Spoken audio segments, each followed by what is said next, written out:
16편 5절과 6절 말씀, 시편 36편 5절과 6절 말씀입니다. 구약성경 828페이지 시편 36편 5절과 6절 말씀, 우리 한 목소리로 함께 읽겠습니다. 시작. 여호와여, 주의 인자하심이 하늘에 있고 주의 진실함이 공중에 사무쳤으며 주의 의는 하나님의 산들과 같고 주의 심판은 큰 바다와 같으니이다. 여호와여, 주는 사람과 짐승을 구하여 주시나이다. 아멘. 아멘. 오늘 이 새벽에 드려진 예물이 있습니다. 해수와 세환이의 1000번째 889번째 드려졌고, 생일 감사헌금 해수 여기까지 인도해 주신 하나님 감사드립니다. 이후의 인생도 하나님께서 함께 동행해 주길 원합니다 하고 예물 드렸습니다. 우리 잠시 기도하겠습니다. 우리의 생사 화복을 주장하시는 하나님 아버지, 하나님께 선한 뜻을 가지시고 하나님께서 우리에게 가장 좋은 계획을 세우시고 조금의 실수나 실패도 없이 오늘까지 인도해 주신 줄 압니다. 늘 감사로 받을 수 있도록 인도하여 주시고, 그 어떤 일이 벌어진다 할지라도 그 삶 가운데 속에 주와 동행하는 그 평안을 잃어버리지 않도록 주님 인도하여 주시옵소서. 아무리 세상에 난리가 잇대어난다 할지라도 언제나 하나님 앞에서 하루를 시작하게 하시고 하나님 앞에서 하루를 마치는 우리 모두가 될 수 있도록 인도하여 주시옵소서. 이렇게 살아가다가 하나님께서 나를 부르시면 영원한 복락 가운데로 감사함으로 찬송 부르며 들어가는 우리 모두가 될 수 있도록 인도하여 주시옵소서. 해수와 세환이의 인생을 하나님께서 주장하시되 특별히 해수의 생일을 또한 허락해 주셨습니다. 아버지 하나님, 하루 앞도 예단하지 못하는 것들이 우리의 인생인데 아버지, 매년 이렇게 생일을 맞을 때마다 하나님께서 또 지켜주셨구나, 또 인도해 주셨구나 믿음으로 고백하면서 또 하나님께서 어떻게 인도하실지 기대함을 가지고 살아가는 가정이 될 수 있도록 주님 인도하여 주시옵소서. 아버지 하나님, 또한 많은 가정들이 어린이날 연휴와 함께 또한 이곳저곳으로 이동 중에 있습니다. 주님께서 함께 붙들어 주시사 그곳에서도 가족의 화목이 있도록 인도하여 주시고 안식이 있도록 주님 인도하여 주시며 안전이 있게 하여 주시옵소서. 이 모든 말씀 예수님의 이름으로 기도드렸습니다. 아멘. 아멘. 여러분 잘 오셨습니다. 주님의 이름으로 여러분들을 환영합니다. 오늘은 시편 강의 106번째 시간으로 사람에게 받은 아픔을 오히려 하나님만 의지하는 기회로, 이런 제목으로 말씀 전하도록 하겠습니다. 사람에게서 받은 아픔을, 실망을, 배신을 오직 하나님만 의지하는 기회로 삼으라, 이런 제목으로 말씀 전하도록 하겠습니다. 우리는 어제 새벽에 이 세상에 가득한 악이 어떻게 만들어지는지 함께 보았습니다. 이 땅에 악이 어떻게 출발을 합니까? 다 모양은 달라도 하나님을 두려워하지 않는 데서부터 출발한다. 하나님의 존재를 인정하지 않으니까 당연히 하나님을 두려워하지 않는 것이고, 하나님의 심판을 믿지 않으니까 자기 마음대로 뭐든지 할 수 있습니다. 그러면 이렇게 악이 편만한 시대 안에서 우리 성도들은 어떻게 살아야 되느냐? 여러분, 우리가 이렇게 악이 가득한 이 시대를 바라보면서 아파하고 힘들어하고 탄식하는 것도 너무나도 중요하고 반드시 필요한 일이지만 그것으로 끝나버리면 안 된다는 것입니다. 오늘 본문은 이렇게 말합니다. 이 세상에 이런 풍조로부터 우리의 심령을 지켜내기 위하여 한 번씩 눈을 들어서 하늘을 보는 일을 정말 쉼없이 해야 된다. 이 땅만 바라보면 큰일 나니까 이 땅을 바라보다가도 한 번씩 눈을 들어서 하늘을 바라보고 하나님을 묵상하는 것이 반드시 필요하다, 이렇게 말하는 것입니다. 점점 더 악해지고 점점 더 하나님으로부터 멀어지는 이 시대를 살아가면서 땅만 보면 틀림없습니다. 낙심할 수밖에 없는 것이지요. 우리 성도들도 흔들리기 시작을 합니다. 나도 저렇게 살아야 되는 것 아닌가? 이 세상이 이러다가 어떻게 될까? 그래서 끊임없이 이 땅에서 내 눈을 떼어서 하나님을 바라봐야 되는 시간들이 우리에게 쉼없이 있어야 되는 것이지요. 특별히 우리가 이렇게 해야 되는 이유가 있습니다. 그 중에 하나가 이 세상이 너무나 악해지다 보니까 사람들의 보편적인 선에 대한 기준이 현격하게 낮아집니다. 악이 이렇게 가득하니까 조금만 내가 그들보다 낮게 살아도 내가 괜찮게 살고 있는 것처럼 이렇게 착각하기가 너무나 쉬운 거예요. 우리가 성도임에도 불구하고 우리의 기준도 낮아지면서 우리의 삶이 이 세상보다 조금 더 나은 그 정도로 만족하기가 쉽다는 것입니다. 큰일 납니다. 그래서 내 눈을 들어서 우리의 기준이 되시는 하나님을 보는 일을 정말 쉼없이 해야 되는 것이지요. 그래야 우리 기준이 낮아지지 않아요. 제가 너무나도 좋아하는 빌립보서 4장 8절 말씀, 제가 그것을 늘 기준으로 삼고 제 인생을 살아가고 목회도 하고 있다고 늘 말씀을 드립니다. 무엇에든지 참되고 무엇에든지 옳고 무엇에든지 정결하고 무엇에든지 칭찬받을 만하고 사랑받을 만하고 늘 그 기준에 못 미치는 제 자신을 보게 되어집니다. 무엇에든지 이게 우리 성도들의 기준이 되어야 되지요. 예수 그리스도의 장성한 분량, 그것이 바로 우리의 기준이 되어야 되는 거예요. 여러분, 이 땅을 바라보면서 조금 더 낮게 사는 것으로 내가 괜찮게 살고 있는 것처럼 교회 안에는 성도들 가운데 나보다 못하게 신앙생활하는 분들을 보면서 저분들보다는 내가 그래도 열심히 신앙생활하고 있는 거 아니냐, 이렇게 살면 같이 공멸합니다. 절대로 그렇지 않습니다. 우리의 눈을 이 땅을 보는 것이 아니라, 사람들을 보는 것이 아니라 눈을 들어 예수 그리스도를 바라보면서 거기에 내 기준을 놓고 늘 부족한 내 모습을 붙들고 하나님 앞에 나아가야 되는 거예요. 굉장히 중요한 모습이지요. 오늘 이 시편을 쓰고 있는 다윗 역시 그렇게 하는 것을 보게 되었습니다. 이 세상의 악인들을 바라보면서 단지 한탄하고 아파하고 안타까운 것으로 끝내지 아니하고 눈을 들어서 하나님을 바라보기 시작합니다. 온 세상이 악으로 편만해졌는데 불의가 당연한 것처럼 보여지고 수치스러운 일들이 오히려 자랑거리로 받아들여지는 이런 시대에 절대로 거기에 굴복하여 편승하지 아니하고 이 땅에서 눈을 들어서 하나님을 바라보기 시작하는 것입니다. 다윗이 눈을 들어서 하늘을 보는데 거기에서 뭘 발견하게 됩니까? 그게 바로 오늘 5절과 6절 말씀입니다. 여호와여, 주의 인자하심이 하늘에 있고 주의 진실하심이 공중에 사무쳤으며 주의 의는 하나님의 산들과 같고 주의 심판은 큰 바다와 같으니이다. 여호와여, 주는 사람과 짐승을 구하여 주시나이다.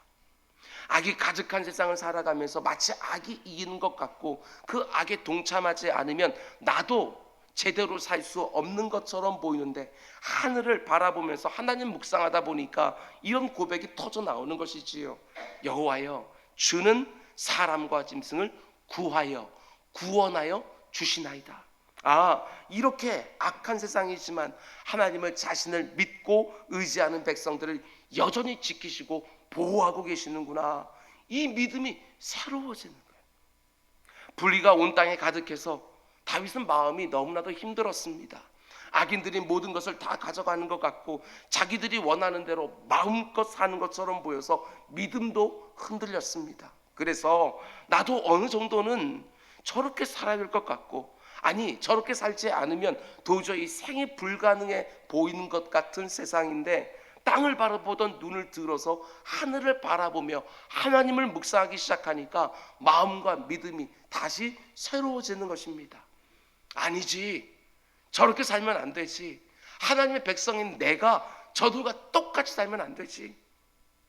저는 이런 생각이 들었습니다. 바로 이것 때문에 다윗이 그 악한 사람들과 똑같이 살지 아니하고 그래도 하나님 마음에 합한 사람으로 이 땅을 살 수 있지 않았을까? 조그만 악을 저질렀을 때에도 하나님이 깨닫게 해주시면 내가 왕인데 이 정도쯤은 할 수 있지 했던 것들이 아니라, 그것으로 모든 사람과 똑같이 했던 것이 아니라 하나님께서 내게 어떤 은혜와 사랑으로 대하고 있는지를 늘 생각해 보니까 아니지, 내가 이렇게 살면 안 되지 하고 깨닫지 않았을까? 악이 가득한 세상만 바라보며 살았으면 다윗도 물들거나 타협하거나 넘어졌을 텐데, 힘들고 어려울 때마다 땅에서 눈을 떼서 하늘을 바라본 거예요. 여러분, 우리도 꼭 그렇게 합시다. 그래야 내 마음과 내 믿음을 지킬 수 있습니다. 히브리서 기자가 말하는 것처럼 그리스도를 바라보라. 수시로 이 땅에서 내 눈을 떼서 그분을 묵상해야 흔들리지 않는 것입니다. 다윗이 눈을 들어서 하늘을 바라보기 시작하는데 거기에 가득한 것들이 보이기 시작합니다. 5절 말씀 보면 주의 인자하심이 하늘에 있고 주의 진실하심이 공중에 사무쳤다. 주의 인자하심이 하늘에 가득한 거예요. 주의 진실하심이 하늘 이쪽에서부터 하늘 저쪽까지 사무쳐 있는 것이 보입니다. 이 세상이 돌아가는 것 보니까, 아니 내가 살아가면서 만나는 이 세상을 보니까 불의와 거짓과 강포 가운데 온 땅이 가득하고 말이나 행실이나 그 어떤 것도 선한 것이 없고 사람들의 마음이 다 부패해서 썩은 악취가 풀풀 나는 게 우리도 경험하는 거 아닙니까? 곳곳에 악인들이 좋은 것을 다 가져가는 것처럼 보이고, 바르게 살려고 하고 말씀대로 믿음대로 살려고 하는 성도들은 점점 더 힘들어지니까 그것을 비교하면서 나도 저렇게 살아야 되나 싶은 세상인데, 눈을 들어서 하늘을 바라보니까 어떻습니까? 여전히 하나님의 인자하심과 성실하심이 하늘에 가득한 거예요. 저는 이런 생각이 들었습니다. 다윗이 얼마나 큰 위로를 얻었을까? 우리 성도들은 이렇게 이 땅을 사는 것입니다. 땅만 바라보는 것이 아니라 하늘을 동시에 바라보면서 사는 것이지요. 이 땅만 바라보면서 낙심하고 부러워하고 두려워하는 것이 아닙니다. 그런 생각이 들 때마다 눈을 들어서 하늘을 바라보는 거예요. 그러면 마음이 새로워지는 것이지요. 힘이 나는 거예요. 이 세상 가운데 살아가다가 이렇게 믿음이 흔들리고 마음도 상했을 때 다시 기도 의자로 쏙 들어와서 눈을 꽉 감고 하나님 묵상하기 시작하면 우리의 마음과 믿음이 새로워지는 것이지요. 그 유명한 시편 121편 말씀을 보면 시인은 이렇게 자문자답하는 것을 보게 되어집니다. 내가 산을 향하여 눈을 들리라. 나의 도움이 어디서부터 올까? 나의 도움은 천지를 지으신 하나님에게서로다. 여호와께서 너를 실족하지 아니하게 하시며 너를 지키시는 이가 졸지 아니하시도다. 그렇습니다. 내 눈앞에 있는 것만 보게 되어지면, 이 땅이 돌아가는 것만 보고 있으면 실족하기 딱 좋습니다. 현실을 무시하라는 것이 아닙니다. 그 현실을 주관하고 계시는 하나님을 늘 같이 보면서 이 땅을 바라봐야 된다, 이 말씀을 드는 것입니다. 하나님께서 나를 도와주시지, 그렇지, 내가 실족하지 않도록 그분이 나를 지켜주시고 보호해 주시지. 그러면 힘을 얻어서 이 불의한 땅에서도 하나님이 원하시는 삶을 살아갈 수 있는 것이지요. 여러분, 하나님의 인자하심과 성실하심, 여러분 늘 묵상하셔야 됩니다. 그러면 그 어떤 상황 가운데 속에서도 다시 소망을 붙들 수 있습니다. 하나님의 인자하심과 성실하심 말입니다. 예레미야 선지자가 바벨론 군대에게 짓밟혀 폐허가 된 예루살렘 거리를 걸으면서 심히 낙심했습니다. 길가에 죽은 사람들 천지이고 우는 애들 천지이고 다 불타버렸고, 이제 정말 끝이 났구나. 저 불의한 바벨론이 온 세상의 주인이 되었구나. 이 민족이 하나님이 그렇게 회개하라고 말씀하셔도 끝까지 완고하게 버티다가 이렇게 완전히 망해버렸구나 하고 낙심하기 시작합니다. 그런데 어느 순간 하나님이 어떤 깨달음을 주시지요? 예레미야 애가 그 슬픈 노래 3장을 보게 되어지면 예레미야는 이렇게 고백합니다. 스스로 이르기를, 내 자신에게 말하는 거야. 나의 힘과 여호와께 대한 내 소망이 끊어졌도다. 정말 무시무시한 말 아닙니까? 하나님에 대한 내 소망이 끊어져 버렸다. 믿음을 완전히 잃어버린 거예요. 완전히 낙심한 거예요. 사람들에 대한 소망이 끊어진 게 아니라 하나님에 대한 소망이 끊어졌다고 하는 거예요. 믿음의 성도들에게 이거는 아주 바닥에 곤두박질 거예요. 돌 위에 돌 하나 남지 않고 다 무너진 거리를 걸으면서 소망이 다 끊어졌다고. 그런데 그런 상한 마음 가운데 속에서도 그 땅을 바라보면서도 기도하기 시작합니다. 내 고초와 재난 곧 쑥과 담즙을 기억하소서. 내 마음이 그것을 기억하고 내가 낙심이 되오나 이것을 내가 내 마음에 담아 두었더니 그 다음에 이것이 오히려 나의 소망이 되었사오면, 소망이 끊어진 것처럼 낙심하고 절망하는 예레미야 마음속에 기도하니까 어떤 마음이 들기 시작합니까? 하나님이 어떤 분이신지, 그분의 성품이 어떠한지, 얼마나 좋으시고 선하신 분이신지 다시 묵상이 되기 시작을 하는 거예요. 그래서 이렇게 고백하기 시작합니다. 여호와의 인자하심과 긍휼하심이 무궁하심으로 우리가 진멸되지 아니하였다. 우리가 하나님 앞에서 지은 죄들을 생각하면 완전히 망하는 것이 너무나도 마땅할 텐데, 그 거룩하신 하나님의 성품을 생각하면 완전히 멸하는 것이 마땅할 텐데, 아직 소망이 남아있구나. 하나님이 완전히 멸하지는 않으셨구나. 선지자들이 그렇게 말하는 것처럼 그루터기는 남겨놓으셨구나. 이거요. 우리가 며칠 전에 묵상했던 것처럼 정말 많은 것을 잃어버렸지만 온몸을 만져보니까 아직 내 삶의 결정적인 틀들, 내 뼈들은 남아있구나. 이 고백을 하는 것이지요. 그리고 나서 찬송하기 시작합니다. 이것들이 아침마다 새로우니 주의 성실하심이 크시도소이다. 오늘 이 새벽에 하나님의 그 인자와 긍휼하심이 새로워지는 새벽이 되기를 주님의 이름으로 축원을 드립니다. 소망이 다 끊어진 것 같아서 낙심과 절망이 가득한데 그 가운데 오히려 소망이 생기는 거예요. 주의 성실하심과 주의 인자와 긍휼, 거기서부터 오는 소망이요. 그래서 예레미야가 자기 심령을 향하여 이렇게 말을 합니다. 내 심령에 이르기를. 아까는 자기 심령에 스스로 이르기를 뭐라고 말했지요? 여호와에 대한 소망까지 끊어졌다. 이렇게 스스로에게 말했는데 다시 스스로에게 말하기 시작합니다. 여호와는 나의 기업이시니. 눈에 보이는 기업은 다 불타버렸어요. 그런데 눈에 보이지 않는 여호와 하나님이 나의 기업이라고, 그러므로 그를 바라리라 하도다. 기다리는 자들에게나 구하는 영혼들에게 여호와는 선하시도다. 사람이 여호와의 구원을 바라고 잠잠히 기다림이 좋도다. 아멘. 그렇습니다. 낙심할 만한 것들이 눈앞에 가득할 때 우리 성도들은 하나님을 바라보는 것입니다. 그분의 성실하심과 인자하심, 그분의 긍휼하심을 생각하는 것이지요. 우리가 부르는 복음성가 가사처럼 괴로울 때 어떻게 하라고요?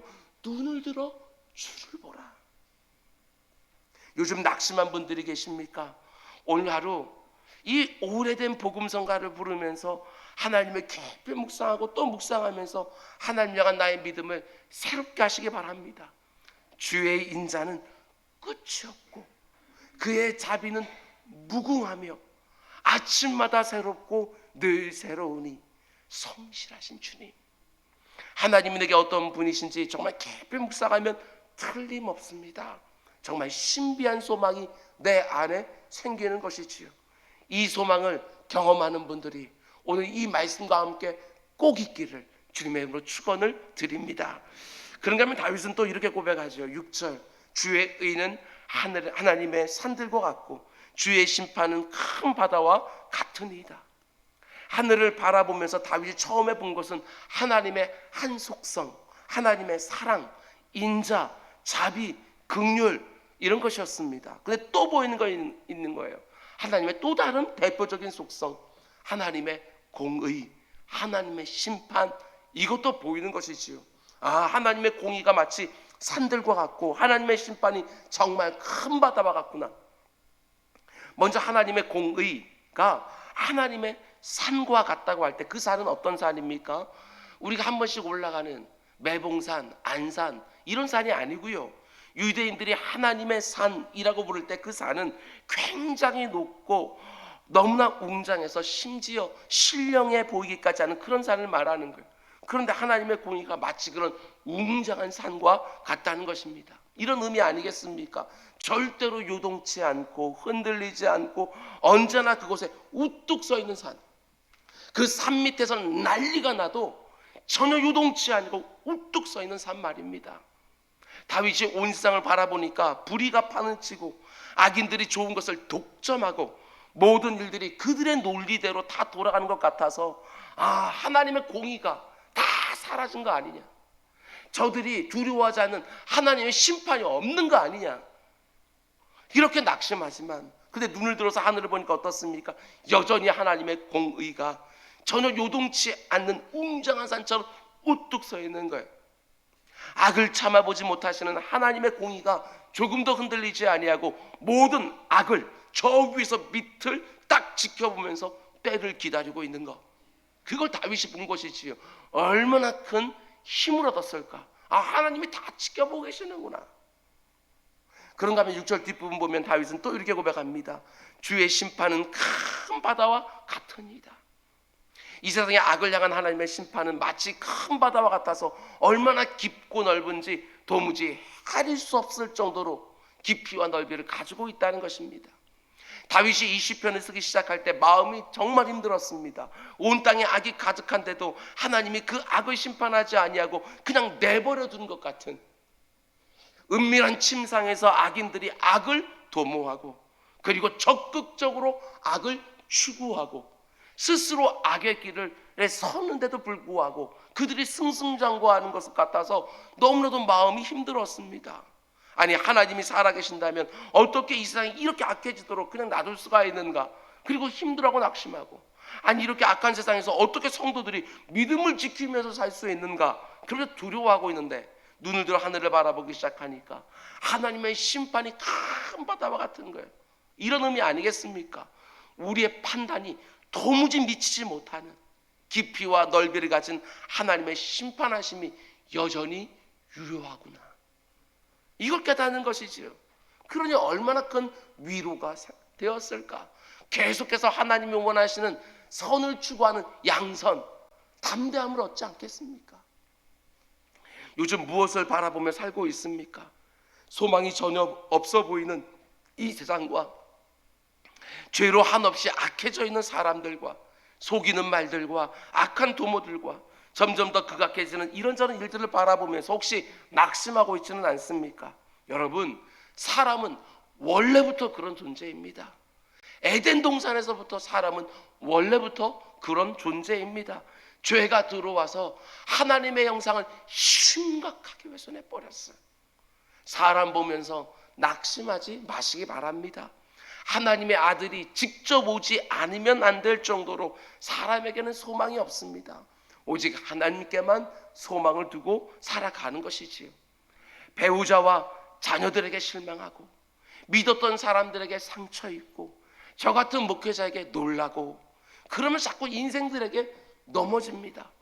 그 대신 아무리 이 세상에 악이 편만하고 그 안에 살아가는 사람들이 수많은 죄를 쏟아내고 있다 할지라도 눈을 들어 우리는 하늘 바라보며 살아가는 것입니다. 거기에 있는 하나님의 인자하심과 성실하심을 믿음으로 바라보면서 살아가는 것이지요. 아니, 거기서 한 걸음 더 나아가서 이 세상의 편만한 악을 바라보면서 두려워하는 것이 아니라 하나님을 바라보는 기회로 삼으라는 것입니다. 사람들 안에 가득한 죄를 바라보면서 낙심하는 것이 아니라 오직 하나님께만 소망을 두는 기회로 삼는 거예요. 사람들에게 기대를 두었다가 실망하고 배신당하고 상처를 입었다면 그 아픈 마음을 가지고 오히려 하나님께만 내 마음을 쏟아놓을 수 있는 기회로 삼으라는 것이지요. 그러면 정말 이 땅을 견고하게 살게 될 것입니다. 여러분, 나의 눈을 어디에 두고 사는가 하는 것은 너무나 중요한 문제입니다. 오직 하나님께만 두고 하나님의 인자와 성실, 하나님의 공의와 심판, 거기에 내 마음을 두고 살아야 이 땅을 성도답게 살 수 있는 것이지요. 사람 바라보고 살면 힘 빠집니다. 내가 믿었던 사람들에게 악함과 못됨을 발견하고 내 마음이 실망하고 낙심할 때마다 그것은 하나님이 나를 오직 하나님께만 붙들어 매시기 위함인 줄 알고 반드시 하나님께만 내 시선을 고정시켜 놓고 더 집중해서 그분을 바라보는 것이지요. 다시 한번 말씀드립니다. 악이 가득한 이 세상에 소망 두지 마시고 언제라도 죄에 사로잡힐 수 있는 사람들 의지하지 마시기 바랍니다. 이 세상에 소망을 두고 인생들 의지하기 시작하면 장사 없습니다. 반드시 넘어집니다. 우리의 유일한 소망이 되신 하나님께 내 모든 시선을 딱 고정시켜 놓고 이 악한 시대 안에서 내가 지켜지고 보존될 수 있도록 이 세상과 확연하게 구별되어지는 경건을 하루하루 살 수 있도록 하나님 바라보며 살아가는 것이지요. 무엇보다도 하나님의 인자하심과 성실을 의지하시기 바랍니다. 하나님의 인자와 하나님의 성실하심은 하늘에 사무쳤다, 무궁하다, 아침마다 새롭다. 얼마나 깊고 풍성하면 이렇게 말할까? 내가 어제 하나님 앞에 정말 심각한 죄를 지었다 할지라도 아침에 눈을 떠서 하나님 앞에 나아가 진실한 회개 기도를 드리면 이 무궁하고 이 새로운 사무치는 인자와 긍휼이 또다시 확 올라와서 내 심령을 새롭게 하여 다시 죄와 싸우게 하는 거예요. 지난밤에 얼마나 큰 탄식이 있었다 할지라도 하나님의 인자와 성실을 꽉 붙들고 오늘을 새롭게 시작하는 것이지요. 뿐만 아니라 하나님의 공의와 심판도 늘 붙들고 사는 거예요. 분내지 마시고 노하지 마시고 하나님의 공의가 마치 큰 산처럼 깊은 바다처럼 여전히 유효하다는 사실을 알고 맡겨놓고 사는 것입니다. 하나님의 가장 대표적인 두 가지 속성, 사랑과 공의, 이 두 가지를 딱 붙들고 아무리 악이 가득한 세상에 살고 아무리 악한 사람들이 모든 것을 다 가져가는 것처럼 보여도 절대로 낙심하지 말고 순간순간 눈을 들어서 하나님의 인자하심과 성실하심, 그분의 공의와 심판 바라보는 또 하루가 될 수 있기를 주님의 이름으로 축원을 드립니다. 기도하겠습니다. 사랑의 주님, 주의 인자와 긍휼하심과 성실하심이 얼마나 무궁한지 오늘 이 새벽에 다시 묵상하며 우리의 마음과 우리의 심령도 새로워지는 복된 하루가 될 수 있도록 인도하여 주시옵소서. 이제 세상을 향하여 뜨고 있던 눈을 감습니다. 그리고 하나님을 향하여 눈을 뜨겠습니다. 기도의 자리에서 그 하나님을 깊이 묵상하며 오늘도 새 힘으로 하루를 시작하는 우리 모두가 될 수 있도록 인도하여 주시옵소서. 이 모든 말씀 예수님의 이름으로 기도드렸습니다. 아멘.